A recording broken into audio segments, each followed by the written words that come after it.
Et Charlotte et Claudia, vous ne trouvez pas qu'en ayant fait tout ce chemin avec nos enfants depuis la petite enfance, quand on arrive à l'adolescence, comme on a grandi dans l'écoute, il n'y a pas besoin de la rébellion. Ce qui est stigmatisé en tant qu'adolescent, c'est comme un être qui a été sous le joug en fait, de sa famille et de l'école, et contraint tous les jours de se lever, de faire des choses qu'il n'a pas choisies, de faire des devoirs qu'il n'a pas choisis.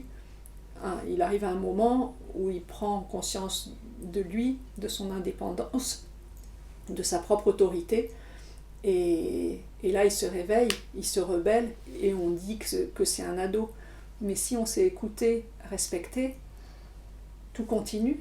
En fait, il devient adulte, mais il continue à échanger, à partager, à être dans l'écoute. Et il n'y a pas ce moment où il rejette la contrainte pour devenir lui-même. On lui a permis tout du long d'être lui-même. C'est beau ce que tu dis. Mais nous sommes d'horribles parents, nous privons nos enfants de la rébellion adolescente. Je ne crois pas qu'ils s'en plaignent. Ce qui est intéressant aussi, c'est...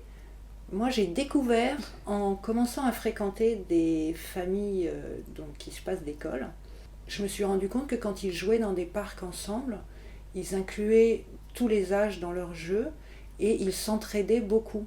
Et ça m'a fait remettre en question cette théorie qui dirait que les enfants sont méchants entre eux. Et en fait, non, les enfants, quand on les laisse libres d'interagir avec tout le monde, ils sont plutôt coopératifs et plutôt aidants.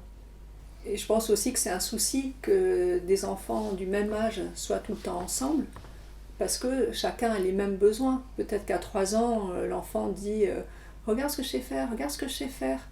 Et s'il est tout seul, on va être tout à fait d'accord pour dire « Ah oui, c'est super ce que tu fais ». Mais s'il y a 30 personnes qui demandent en même temps « Regarde ce que je sais faire », c'est peut-être un peu lourd.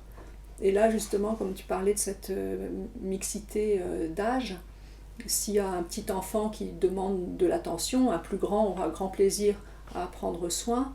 Un petit aura envie d'être calme et à l'écoute pour pouvoir écouter les grands, regarder les grands faire des choses parce qu'il apprendra et qu'il aura été content d'être accepté dans le groupe.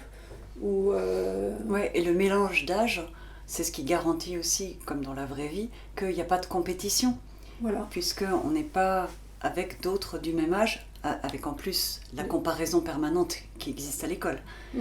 Et effectivement, dans les groupes d'enfants en train de jouer, comme ils sont d'âge différents, c'est normal qu'ils aient des capacités physiques ou autres différentes parce que ils sont d'âge différents. Et donc cette notion de compétition n'existe jamais.